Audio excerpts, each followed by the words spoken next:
Roughing the passer calls.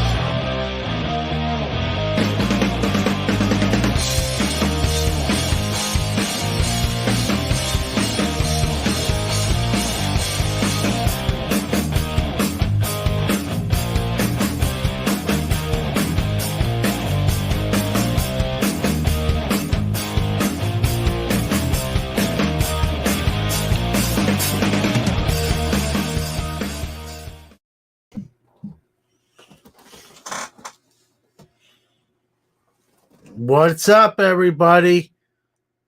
Week 15 is about in the books.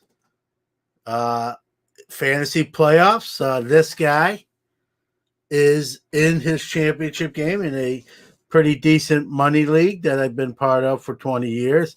I think Drew is froze. So I'll talk about my great fantasy team. Finished 9-5, started 3-0, then was 6-5 after week 11. Won my last 3 regular season games to finish 9-5. Number 3 seed, played the 2 seed today. Looks like I've pretty much wrapped that up, and I'll face the number 1 seed.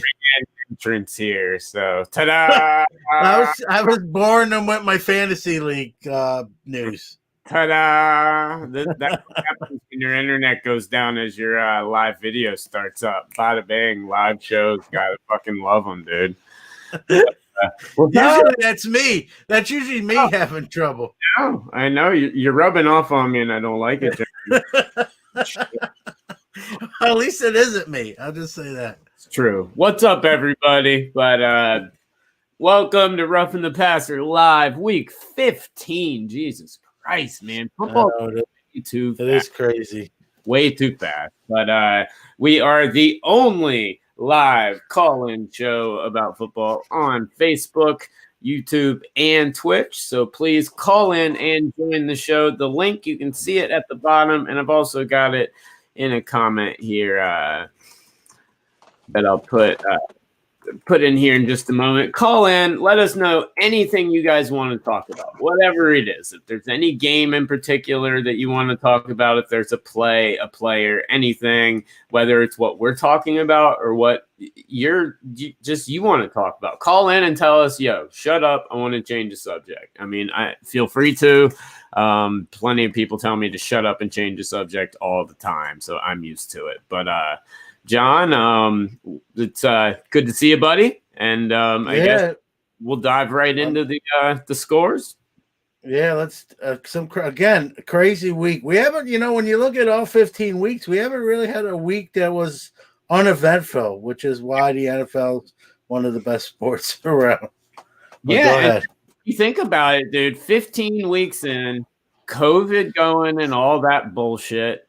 This has been a great year of football. I mean, it's great. I think it's hilarious how you can totally see how the producers of the games are cheering for by the piped in crowd noise. Like when the guy runs out of bounds and they do the when plain as day, it's like, the opposite. Like, so I find that so funny and entertaining to me.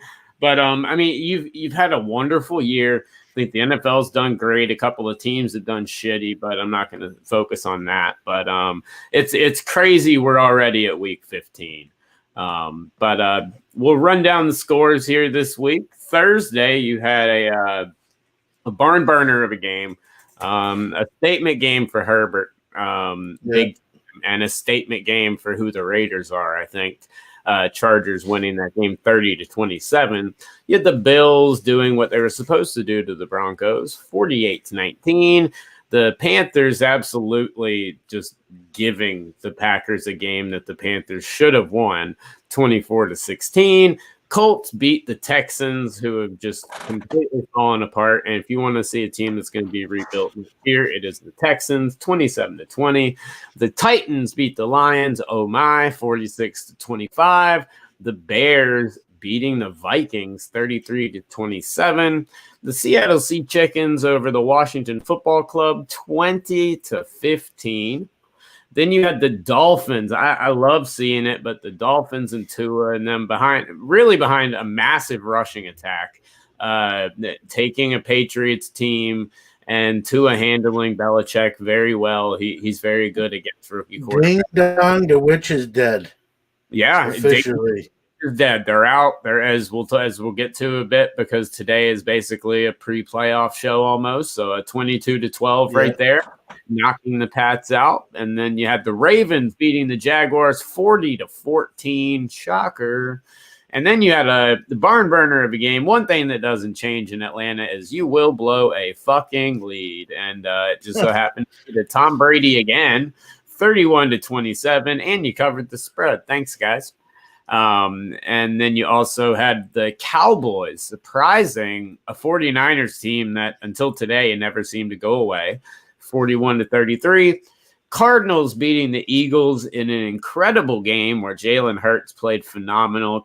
Both quarterbacks and both teams played great. This was just a wonderful football game to watch. That the Cardinals came out on top 33-26. And then the shocker of the day, the Jets, the FCS Football Bowl Subdivision 3 Jets came to play football and defeated the lowly Rams 23-20. I'm quite impressed. They finally came to play college football today. And the Chiefs also. What's up? Speaking of college football, Trevor Lawrence may have a new destination. You might want to cancel that plane ticket to New Jersey, and might be headed south. Very, very, very true. We'll talk about that a little bit later as well. And then you also had the Chiefs beating the Saints in a very close and very competitive game. Drew Brees looked old and rusty, but 32-29. And then at halftime, you've got the Cleveland Browns beating the New York Giants 13-3. And then, of course, tomorrow night, you've got the slaughter that is the Steelers over the Bengals. I'll just go on and call it.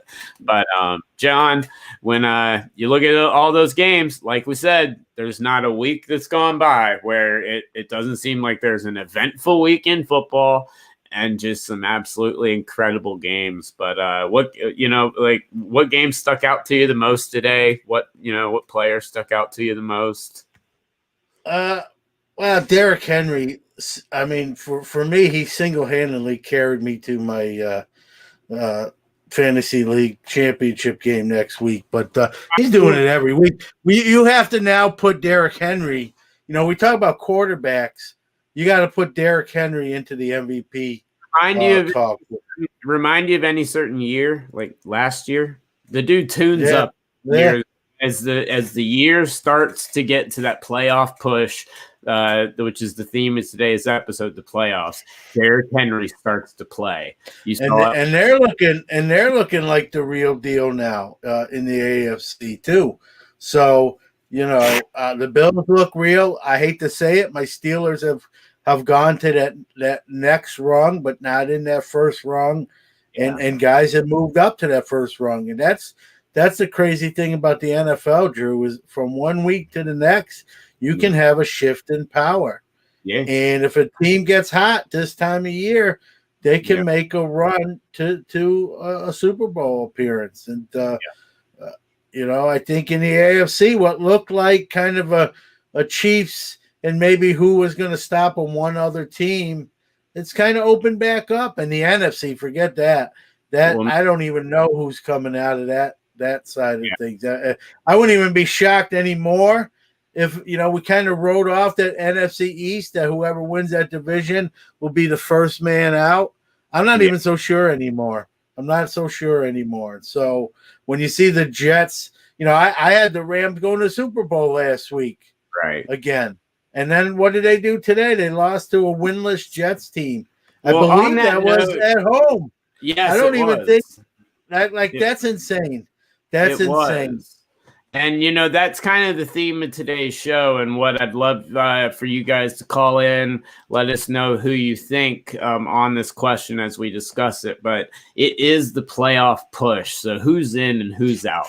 Who's that team, whether it be who do you think is going to get that newly made 7th seed? maybe what team's in right now, but in the next 2 weeks is going to slip out. Let us know who you think, who's in the playoffs, who may be falling out of the playoffs, because I'm kind of coining today's show, John, based on, and I wore the shirt just because of it. A lot of teams remind me of this, but just because you put syrup on it, don't make it pancakes. And that's what a lot of these teams remind me of. Like it's a little gloss over every couple of weeks when they play a team that was hot for 2 weeks a month ago that people think are still good, that have proven themselves to be complete and total horseshit. And so it's really interesting. These last 2 weeks, a couple of years ago, the NFL, they changed the scheduling up to where the divisional games and stuff were towards the end of the year.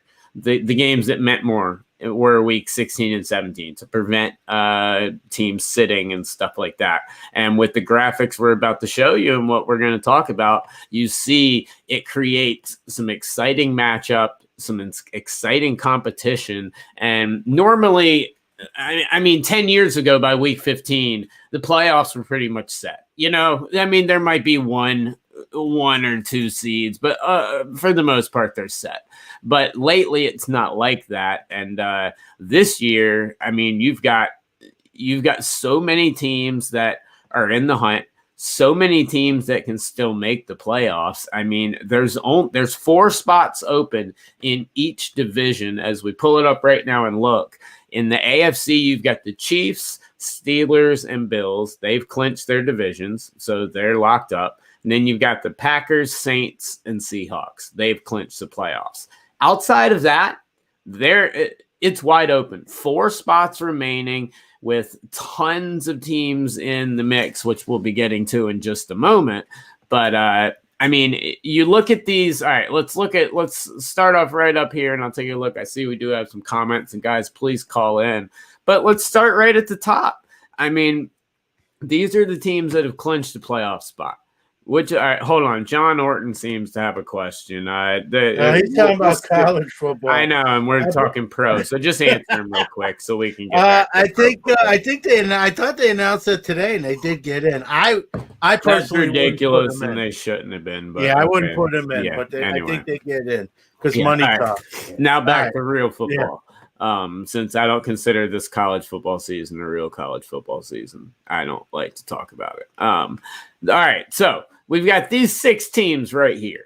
John, when you look at these 6 teams, which one of these 6 is for real and which one is not? Because every year there's a division winner that's for real and there's one that's not. And it might be the one that hasn't clinched. But out of these 6, which one sticks out to you as maybe a team that probably shouldn't be there?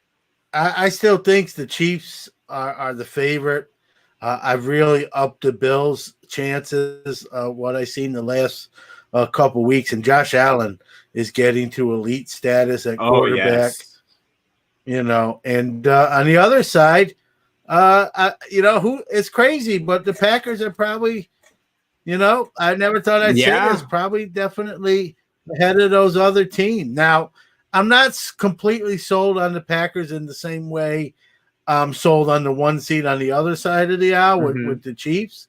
They're 2 different teams, but I think they've earned that 1 seed on each side right now. And I'm not thinking it's going to be a Chiefs-Packers Super Bowl. Well, who knows? Who knows, right? Sure. Well, one thing you're going to see a big possible Super Bowl matchup. I doubt it, but you got the Chiefs and Saints playing next week. They play today. They play today. Yeah, sorry, excuse me. This was all pre-today. So you look at all of these guys. When I look at these teams right here, this is where we disagree. I like the Packers. I think they're good, but the team I like the most out of this is Seattle. I think Seattle's peaking at the right time. I think Seattle is going to be one of those teams that is quite dominant. They seem to be catching their strength at the right time. They've got their defense is getting a little bit better.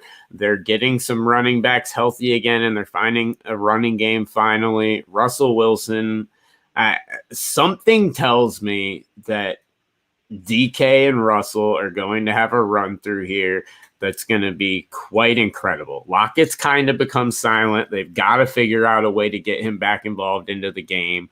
But they played a very complete game today, got back looking on track like they did earlier in the year where Dangerous was an MVP candidate. But I really like the Seahawks from what I'm looking in terms of teams that have clinched a playoff picture. Yeah, the thing that still scares me, and I know they are playing a little bit better, like you alluded to, but their defense is not. Right. I think they're going to struggle when they match up with the Packers. Can they beat the Packers? Sure, I think they can. But if they play today, who would I probably take? Probably the Packers today. But that's the crazy thing about the NFL. Right, what I would take one like last week. I already said this, but last week I had the Rams in the NFC as the Super Bowl representative. Right. Today they lost to the Jets at home, at their home. It's insane, man. Like you just don't know. It gives me, even as a Steeler fan, a little hope because right now they're sort of wounded. Yeah.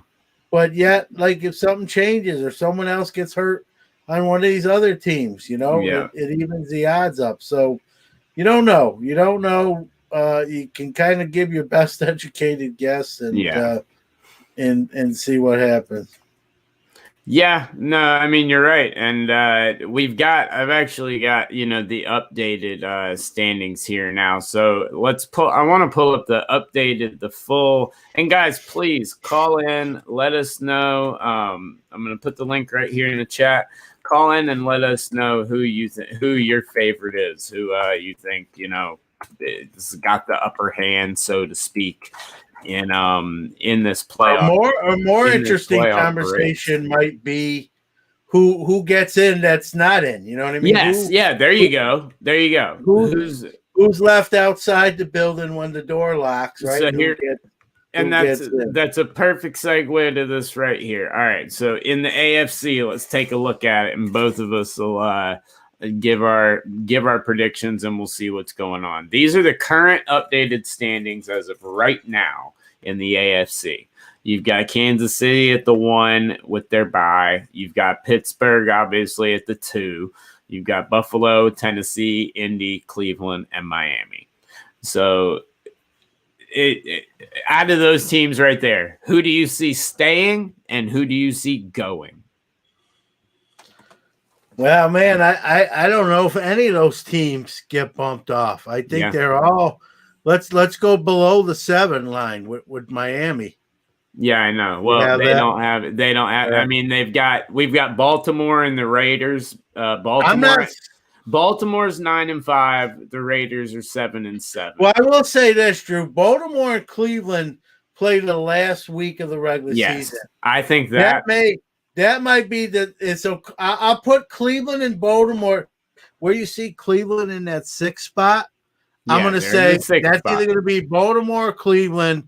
Whoever wins that last game gets in. Yeah. So that might be the movement there. I think the Dolphins are playing good football. The Colts are finding ways to win. And the Titans look like right now arguably one of the best teams in the AFC. They're not going to fall off at this point. The Colts, I think the saving grace for the Colts is week 17 where they get the Jaguars because they've got you guys 2 days after Christmas. I don't know if you guys will even be playing your guys by then because you might not be able to get the first round bye. Seeding might be locked up by then, by next, depending. I don't know what it's going to look like in terms of your position difference, but they've got you guys and the Jaguars left in their year. So I kind of like Indy to be there. It's shocking to me to see the Ravens not on this list. But I honestly think that what you just said, the Baltimore-Cleveland game is going to have a massive impact, and there is a slight chance. I don't like it after the performance today against Indy but Las Vegas obviously could go on a 2-game run. Yeah, But I don't see Miami losing 2 of them. So I think Miami's locked in there. I think the Colts are locked in there. I think every team's locked in there except for Cleveland at 6. And I think it's going to come down to that Baltimore game. I think it's going to be Cleveland or Baltimore. Now, the numbers in their seeding might change a little bit. A 6 might become a 4. But I think that's where we're at in terms of the AFC. And guys, please let us know if you disagree with us.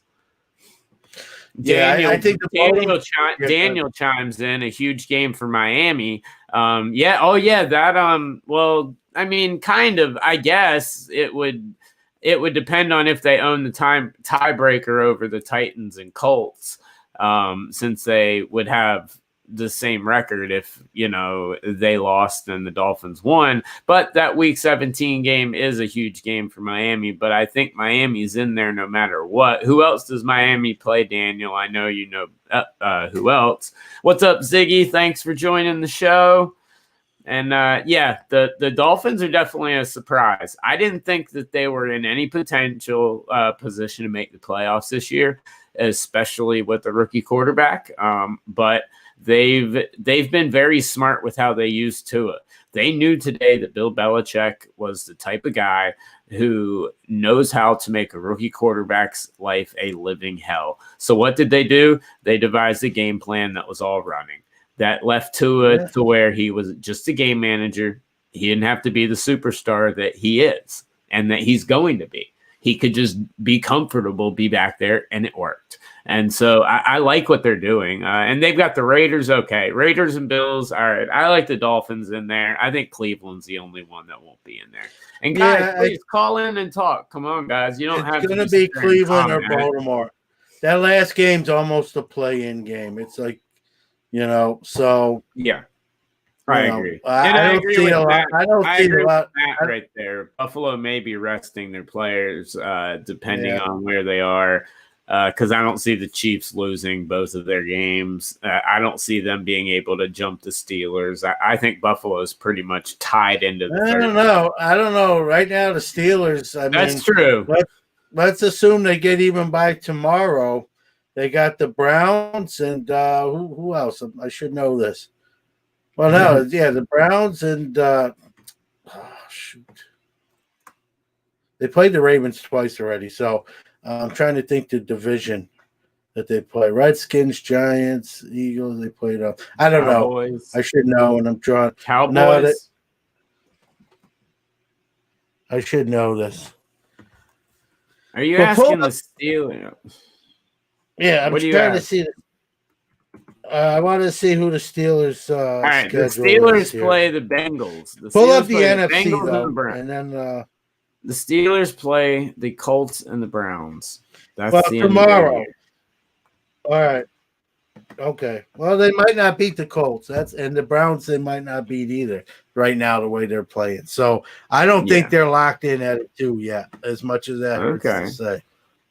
Okay. So, well, that's interesting to hear you say that. I'm a realist. Listen, I hope I'm wrong, man. I'm not excited about saying it. 4 weeks ago, I my only question is, can they beat the Chiefs and get to the Super Bowl? And that's how this league changes. I went from that guy to, we make the playoffs, but how long we're going to last and what seed we're going to be. Well, Ziggy has a question real quick, and he says of the 3 quarterbacks here, who's more likely to make the playoffs in the next 4 years, Tua, Burrow, or Herbert? I'll tell you right now, Tua, because they're making it this year.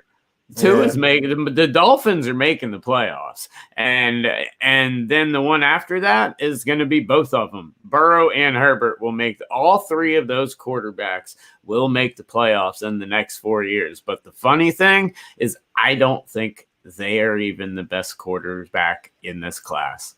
I'm afraid Jalen Hurts may be legit. I know he had I was not a fan of him coming into the draft. I was not a fan of him in the NFL. I didn't think his style would translate, but this is a different NFL, and I'm learning that quarterbacks can be different people. And dude, that kid's got some potential. And you know how big of a fan I am of Herbert. I fucking love the dude. But I think Herbert and I think all 4 of the quarterbacks this year make the playoffs in the next 4 years, honestly. Yeah, I don't think that's a tall order. I think it's possible. Herbert situation scares me with coaching stuff, and they got to get rid of Lynn and get some real coaches in there. They do that. Hey, they play the schedule. Yeah, the schedules are made 4 years ahead. 4 years ahead of time, schedules are made, and their schedule is really the same as everyone else in their division. I know. Like the Browns pretty much play the same schedule. So they're division wise, that whole division plays the same schedule. Realistically. So. I'm assuming Hurts made someone laugh, and I like that. But I like Hurts in Philly. The Carson Wentz era is over, and just like, hey, you remember around week 15? I said last year I said Cam's going to be in New England. You remember when I said that? Yeah, you're right. All right. Well, I'm going to go in and call something right now. Carson Wentz is the new quarterback next year of the Chicago Bears. Wow. Jalen Hurts is done. Wentz is the Bears quarterback next year. I'll go on and call it. Yeah, quarterbacks are going to be flipping and flopping like crazy this year. What about this one? What about Wentz to New England? That could happen, but I really see him staying in the NFC. I don't think Philly's scared of him. I think Philly. It's not like they're trading away a dangerous weapon in their eyes. I think they dumped him off. He seems like a perfect fit for the type of offense that Chicago wants to run. He's got a lot of connections there through coaching and everything. I really think just like I said, and everyone laughed like when I said it last year at week 15, they laughed and said I was nuts, but I said Cam will be the starting quarterback of the Patriots on this show. And I think Carson Wentz will be the starting quarterback of the Chicago Bears next year. And I think Jalen Hurts will be that starting quarterback. And I think the Eagles are going to be a great football team with him. And I think it's going to be fun watching him and Dak fight over that division for a long time.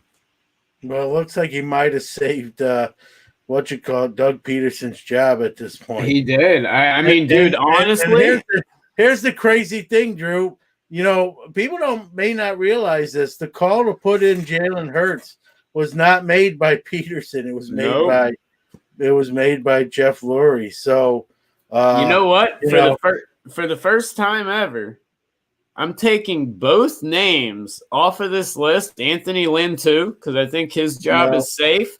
And for the first time ever, we took him off, because they kept their job. Good job, guys. You got off the firing meter the right way. I would keep Lynn. Really? Yeah. Really? Okay. It's terrible. All right. Okay. I know they won this week. They didn't. Lynn on it then. Keep Lynn on that list. Now I'm not saying he's going to get. Putting him at like a third. He's getting it like a third. All right, I'll go with that. But yeah, he can't come off that list. I think Peterson's off the list because I think Lurie likes him. He does. I think he likes him, and he's not looking. I think he's looking for stability in the coaching with a rookie quarterback taking the job. So, I'd keep Peterson off the list. But Anthony Lynn, my opinion hasn't changed on him. He's just won. He's just won a game. Terrible, and I think that he's the wrong quarterback for Justin Herbert. I just think he's off the list right now because they don't want the worst thing that can happen for a quarterback to look at what the fuck was his name? God, he had so much potential, went to Miami, was Arizona. Josh Allen had like 85 offensive Josh Rosen. Yeah, Josh Rosen. 85 of coordinators in 2 years, and it ruined his career. And so I don't think they want too much change with Herbert, which is why I don't see maybe that much turnover. But Lynn's job should be on the hot seat. I agree, so we will leave him on. What's up, Mr. Hamby? Thanks for joining the show, buddy. I hope you're feeling better and everything, bud. But let's see what we have here. Mr. Hamby wants That's a good question. Yeah, this is a good question. And guys, call in and answer this with your answer as well. Guys, call in and hang out and talk with us. Let's hang out. This is our show. We do this to talk and hang out with you guys. But Scott asks, we know as of now Herbert's going to win Rookie of the Year, and I agree he will. But if Burrow, Hurts, Tua, and Herbert all had full seasons, who would have been Rookie of the Year? John? I'm going to let you take this one first. Scott, great. I don't know. By the way. Yeah, it is a good question. I'm going to sort of not answer the question. Sorry, Scott. And sorry for, the loss of your dad. My condolences there. But that with that order of business thing, I'm a Joe Burrow guy. I think long term, he wouldn't have probably won the Rookie of the Year even before the injury. When he got hurt, he had 12 touchdowns, 5 picks. I still believe he's the stats aside. Take the stats out. I still believe Joe Burrow's the best quarterback in this quarterback class, irregardless. Now, again, the situation he's in with the Bengals. What do they do? We see what Stefanski's doing in Cleveland. I don't think Zach Taylor's that guy in Cincinnati. They got to get a couple linemen up front to protect him. That's one of the reasons he got hurt. He took a lot of shots this year. Yeah. So Herbert's I think Herbert would have, like Ziggy just said, I agree. I think Herbert would have won this regardless of Burrow getting hurt or not. But when I look at a quarterback, especially a rookie, I just say which one of these guys would I want to have. With that. I disagree with that. I want Joe Burrow. I don't think Herbert would have won had Joe Burrow not gotten hurt.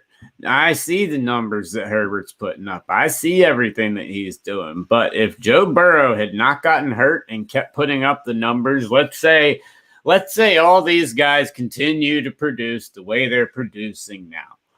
Joe Burrow was the front runner from the beginning, started out the hottest, and if he had not gotten hurt and continued that type of play, the way voters are, there's no way in the world they would have dropped him. Herbert would have to break rookie records that I think Burrow would be breaking as well. And so I think Burrow having a full season would win Rookie of the Year, even though Herbert would probably deserve it more. But he was the front runner from the start, and these awards. If you're the front runner and you produce enough for people to think you're good, you're winning that award, especially if you have a Q and a B in front of your name. Yeah. No, I don't disagree. I just, I always rate my quarterbacks by, like, who do I want more than 1 year, right? And so I'm still going to go with Joe Burrow, even post-injury. I think he's got that it factor. That injury worries me, but he's young. This kid wants to play football. He's going to be fine. I think it's going to make him even tougher, and I think it's also going to wake up the Bengals to probably pick a couple linemen in the first 2 rounds. Now, long term, I see, like, if let's say these quarterbacks stay with each other for the next, let's say they all stick through and all get their 5th-year options picked up and play 5 years. Let's say in 5 years, I think Herbert and Tua are the two that make the playoffs the most early in their career. Burrow and them may make it more towards the end and everything when a couple of quarterbacks in their divisions and a couple of teams, get, like once the Steelers have to rebuild a little bit. I mean, Burrow's in a tough spot right now to really, dominate with that division that he's in. Ziggy talking about it right there. I don't know if he's doomed in Cincy, but I think it's going to take him a lot longer to make Cincy that top tier team that he could make them, where I think Herbert is in a division where he can take them to the playoffs every year. And Tua, I mean, this looks to me, unless the Jets turn it around. Sorry, that shit was funny. But if the Jets turn it around, this is a Buffalo and Miami, league for a while. And so I like Tua and Herbert, at least long term, making it to the playoffs in the next 5 years. Rookie contract, so to speak. Well, I know my dream scenario. Sure. Cincinnati, Cincinnati mishandles the whole Burrow thing. He doesn't want to stay there, doesn't extend his contract, and he signs with your Pittsburgh Steelers. Joe Burrow being the next guy after Ben Roethlisberger. Nice. So, all right. Well, we talked about the AFC, and the AFC, like we said, pretty much locked up. The NFC, however, this shit's the wild, wild west right now. We're obviously, and it's the wild, wild west because the NFC East, unfortunately, still is considered actual football. But I'm going to pull it up right now for you to take a look at, John, and we're going to go through and do the same thing. Here's our current NFC playoff standings. Packers at 1, Saints at 2, and the Seahawks at 3. All three have clinched a berth. Washington football team currently at 6-8. The Rams at 9-5. Bucks at 9-5. Cardinals at 8-6. But then looking on the outside, looking in, the Bears at 7-7. Vikings at 6-8. Giants at 5-8. Dallas at 5-9. Eagles at 4-9-1. So all of these teams are within, Washington right there at 6-8, obviously, but after that, you've got the Cardinals with 6 losses, and then you've got multiple teams within 2 games from them. So looking at the NFC playoff picture, the way it is right now, and guys, please let us know what you think. Is it set? Who jumps in? Who falls out? What the hell is going on here? I think it's similar to what we've kind of talked about in the AFC. I'm going to keep everybody in that you see there except for whoever wins the NFC East. It's going to be like Baltimore, Cleveland. It's going to be that last team. Whoever wins, and I'm not sure it's Washington anymore. No. It's not Washington. It's not Washington. So if you're asking me to pick which NFC East team wins the division, man, I know you made the case for, it might be Philadelphia. Listen to this real quick. The Eagles play the Cowboys and then Washington. So 2 division games. They win both of those, they're in. I think the tie that the Eagles had early in the year is what gets them in. I think having the tie ends up getting them in. Although Dallas, dude, the way Dallas looked today, that's a scary team. Hurts is going to have to continue to play, the way he was before. But you look at it, Dallas, they're right there. They're 5-9. They'd have to win the division. I just don't see him. I don't see him getting in. I don't see him winning it. I don't either. The one team I could see making a run possibly and changing this year is the Vikings and Arizona. That would involve Arizona losing both games and the Vikings winning both games, but I think the Vikings are falling apart after the loss to Chicago today. So I'm kind of with you, man.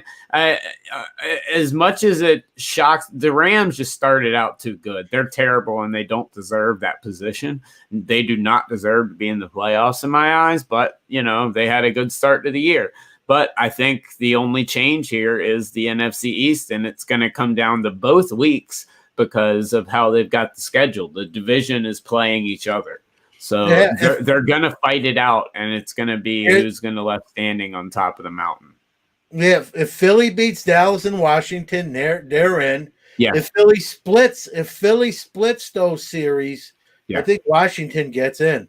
I think it's Philly or Washington. I'm not a believer in the Giants. They beat some shitty teams to make a mini run. They're not for real. No. Someone can argue, well, what team? Wayne Gallman's for real. Yeah. I'll say that. Wayne Gallman. I just when you thought his career was dead, right? Dude, that dude, I will say he was. If we did, obviously we skipped our great game balls and goats and stuff. But dude, I mean, if I'm given like a season long like most improved award or like most shocking, it's fucking Gallman, man. That dude just is. He's impressing me every single week like crazy. It's amazing. But shocking the Giants too, because they weren't a believer in him. They went out and signed Devonta Freeman for a pretty good chunk of change. And that guy's can't even get on the field anymore. That guy looks done. Todd Gurley looks done. Todd Gurley today, 1 carry for -1. Yeah. It's amazing. That's the crazy thing with running backs. No. Gurley's a prime example. He's just like, and I hate to say it because he's a friend of mine. I went to college with him and lived next door to him for 3 years, but he's a classic case of Chris Johnson syndrome. He got money and he gave up. He got money and he quit. He took his contract and he doesn't run as hard, doesn't work out as hard, not in as good a shape. It's not injuries. It's not any of that bullshit. He got paid. He got paid and he got a ring. I mean, he got everything. He's good. Like he needs nothing now. He better save his money because I don't think there's too many more big contracts waiting for him out there. So hopefully he doesn't blow through it. If the fuck beats the Carolina, if Washington football team. Oh yeah. I love those abbreviations. I'm just gonna call him what the fuck from now on. Thank you, Sean, for making my job more fun. Washington, to me, it's Washington's division to lose. And just like we talked about, Sean makes a great point here on the phone. Washington ain't beating Carolina, but he does make it good. He does make it very good. That tie can help the Eagles against some people, and it can hurt them. It won't if Washington wins that game and then splits, or doesn't. I don't even know if they have to split, but if Washington wins 1 of the 3, I think that tie is going to hurt the Eagles. Sean, you're absolutely correct. They would be in if they won both games. Absolutely. I just don't see them winning both games. I don't see Washington winning 2 straight. That's where I said the Eagles would come in, and that's where I said the tiebreaker would come. The tie would come in handy because I see Washington losing at least 1 game, and I don't see Philly losing a game. But a lot of stuff left here in the season, and let us know what you think, man. But if what the fuck beats Carolina, I'll be pissed. But I don't think they will. But we'll see. But yeah, so anyway, very, very interesting stuff as we head towards the playoff push. But John, I guess we'll move on now to my favorite segment. Unless there's anything that you want to touch on today on any of today's games that we had. No, I mean I'm a very honest person. I was traveling all day, so I listened to games on the radio in my rent-a-car coming back from the Northeast region, but so I haven't seen any big hits. I've seen I've heard football. I haven't watched football. Yeah. So well, kind of stinks, but I feel you. It happens. It's the holidays, We're gonna have a fun, really cool. We're gonna do something really neat for you guys for a Christmas episode. By the way, we're gonna for the Christmas episode, I am gonna have a giveaway for everybody. I'll be discussing that with John, and we'll be posting it. So make sure you tune in to the Christmas episode because it's going to be awesome. And of course, we're going to be giving away a present to one of you guys. One thing I will say, make sure you're subscribed to our YouTube or Facebook. But it is time now for the shit whip of the week. And this motherfucker just makes highlights everywhere he goes. And I think it's kind of the year of the offensive player being like the shit whipper. Like these defensive guys are just slacking off because once again, we've got an offensive player. What's up, Brody? Hey, Brody, what's up, man? Hey, how's it going, buddy? You're right in time for the hit of the week, for the beep of the week. Since I got kids in the room now. But anyway, here we go with the beep whip of the week. And of course, it comes from the running back that gets better and better every single week, Derrick Henry, and just like the title says, the man commits assault. Look at this stiff arm. Whoop! I mean, dude, like look at this replay. I love it. I mean, it just beautiful. I like it. They got to show this. You got to see it from the angle. It's absolutely wonderful to me. I mean, you see the guy, he's like, what in the world just happened? Like he shook up from it. I mean, he legitimately hurts the dude from a stiff arm. Look at this stiff arm. Like brutal. Different guy got hurt, but his pride definitely got hurt. Yeah, pride definitely got hurt. One more time with the stiff arm. There was one. Hold on, never mind. One more time. I'm lying. One more time. You know what's crazy, man? And this guy, he's on my fantasy team. I'm in the championship. It's a big money league. You know what's crazy is they stacked the box to stop this guy. And that's what happens when you do. That's insane, dude. Like everyone knows he's getting the ball, and he still rumbles 8 yards or more. Like that's like. They could bring out like everyone in the stands, and he probably gets 3 yards. Yes, like it's crazy. I know. No, 100%. Derrick Henry is. I mean, like you said, they stack the box. It doesn't matter. Nobody can stop him. He is truly a player that just can't. You know, I mean, you just can't stop him. And I think he's gearing up for. I think he's gearing up for another postseason like we had last year. Now, I do want to give honorable mention to Saturday. We did have that was the biggest hit from the other day, but one of my favorite hits. We've got a double whip of the week this week, just because I liked it being a corner. But another beautiful one from the Buffalo game right here. So let's take a gander.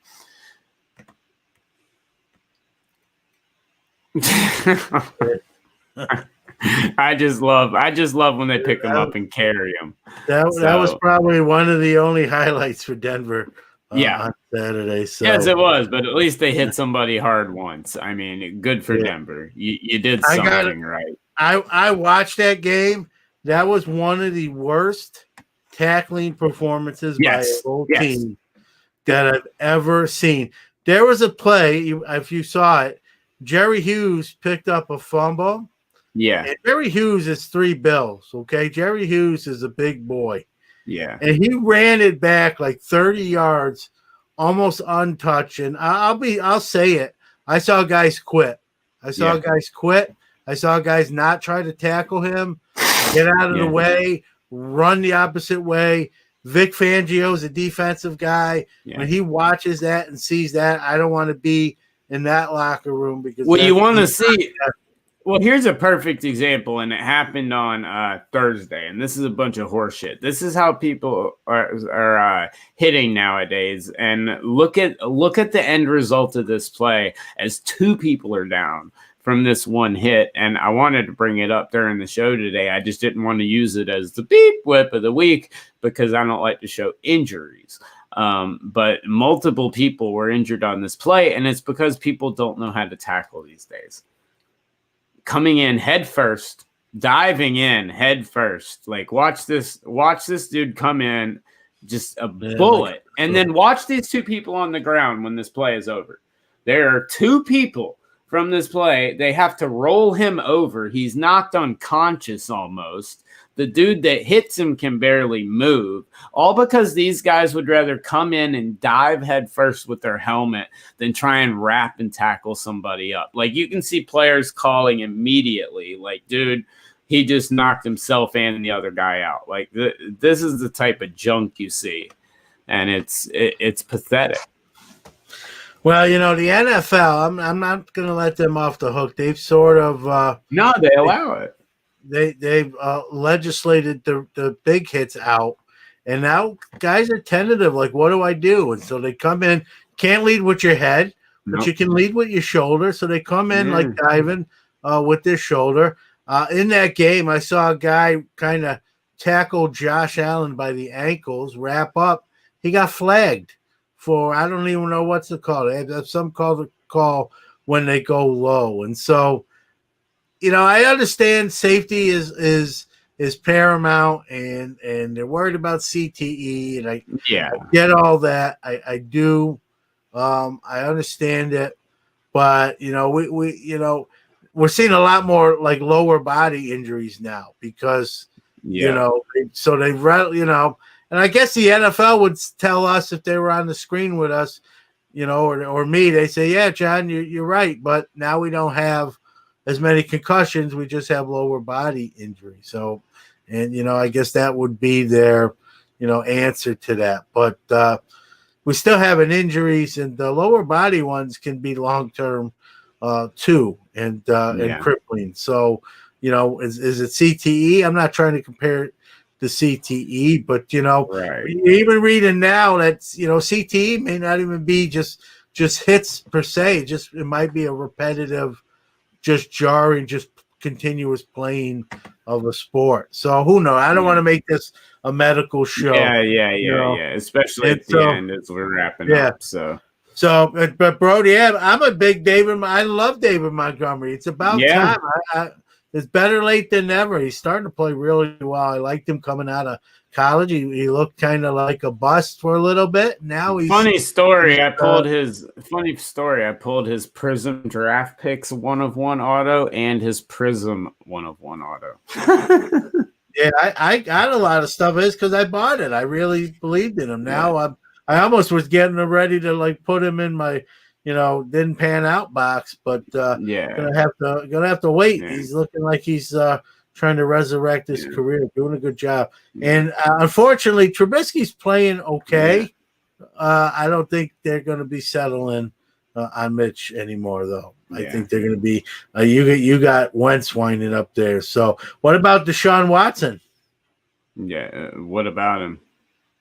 I think he's on a different team potentially as early. Bro, half the league's on a different team. Yeah, I'm telling you, bro. I'm telling you, a minimum of 7 different starters change teams, and Carson Wentz is the quarterback of the Bears. It happens.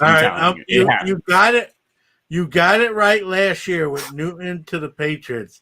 Yeah. So we're gonna go back to the well. You're gonna put that undefeated. I'm doubling down. I said it I did it week 15 of last year. So I looked. I went back and looked. It was week 15. So I'll double down this year. So who and make is my call. The Patriots quarterback of 2021? Who's it gonna be? Not on the roster. All right. You don't want to name a guy. You don't want. I agree with you. I don't think he's on the roster. Who? I'm gonna go. Damn, you're putting me on the spot. Are you giving me? Do I get 1 or 2? One. I'll give you 2. I'll give you 2. But pick the guy you believe in the most first. Like you get 10 points if it's the first guy, and 5 if it's the second. Yeah. I'm gonna have to go. Yeah. You know what? Watson. Yeah, I think I don't know how Belichick. I don't need a second. Watson. Yeah, I think Deshaun Watson somehow winds up in New England. And if I have a second pick, it's going to be Carson Wentz. But Yeah. I think it's going to be one of the W's. No, Wentz would be my Wentz. if Wentz isn't in Chicago, he's going to be in New England. But Wentz is going to. I'm not even giving a second option. Wentz is the starting quarterback. You might as well start printing Wentz Chicago jerseys. It's happening. I take it to the fucking bank. But anyways, guys, it is that time. We're going to be wrapping up. Once again, I want to thank our sponsors, Gas House Extracts. They work with CBD in the medical industries, in particular, lots of creams and stuff for athletic performance, whether it be for energy, therapy, whatever it may be. Tons of amazing 100% organic products. That's Gas House Extract. So thanks so much for sponsoring the show. But Mr. Newman, give him the podcast rundown, my friend. All right. If you're not watching this live, or if you are watching this live, or if you missed it live, catch it on the podcast platforms, all of them. You can catch the whole thing. And if you're watching this live and you want to hear yourself on the podcast after the fact, which chicks really dig that when you say, "Hey, I was on a podcast." Show you how easy this is. I'm going to show you how easy it is. Keep going, John. So, call in, and then you can hear yourself on the podcast after the fact. See yourself on YouTube instead of our two ugly mugs, and yes. It's very easy. And we've had even people. Drew knows this.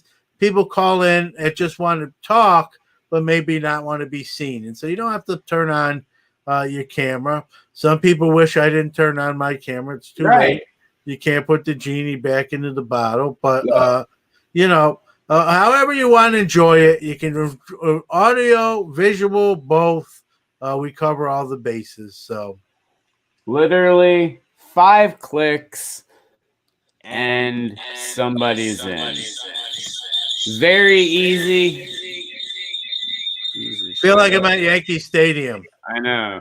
Thank you. I'd like to thank. But no, if I ever it's put very my face easy, guys. Very easy. It survived this ugly mug. I think everyone else. Yeah, Nick Foles. Yeah, he's getting a little long in the tooth. Nick, you don't have to use your face. That's the point, guys. You do not have to call in on video. You can just call in like you're calling in on a radio show. But anyway, guys, thank you so much for watching the show. As John said, check it out on podcast platforms. We will be launching here very shortly. If you'd like Roughing the Passer merchandise, we are going to actually have some Roughing the Passer t-shirts, stickers, couple of really cool things going on. We'll actually be announcing that next week. Next week, I will actually be on location down in Florida doing the show, so it'll be in a different location, but we will be doing this Christmas show with a very special giveaway. So I'd like to wish everybody a Merry Christmas, Happy Hanukkah, whatever it is you guys are celebrating for myself, and I know Mr. Newman feels the same, but I hope you guys have a wonderful Christmas. I know 2020 has been a rough year for a lot of people. Really take this time and spend it with your family, spend some quality time with them, have some fun, hopefully enjoy everything. And hopefully we were able to provide you some entertainment for tonight and then next Sunday as well. But Merry Christmas, everybody. And Mr. Newman, got anything else you'd like to say? Yeah. I mean, Merry Christmas, Happy Holidays, whatever you celebrate. Enjoy. It's been a rough year. I know even for Scott in the room. But hopefully 2021, at least, we turn the corner here and, have a better year, at least as pandemic wise and all that stuff. So absolutely. Well, thanks guys so much for tuning in and continuing to support the show. Can't wait. Next week, we'll have a very, very special show for you guys. But till then, you guys keep on keeping on, baby. Peace. Roughing the Passer calls.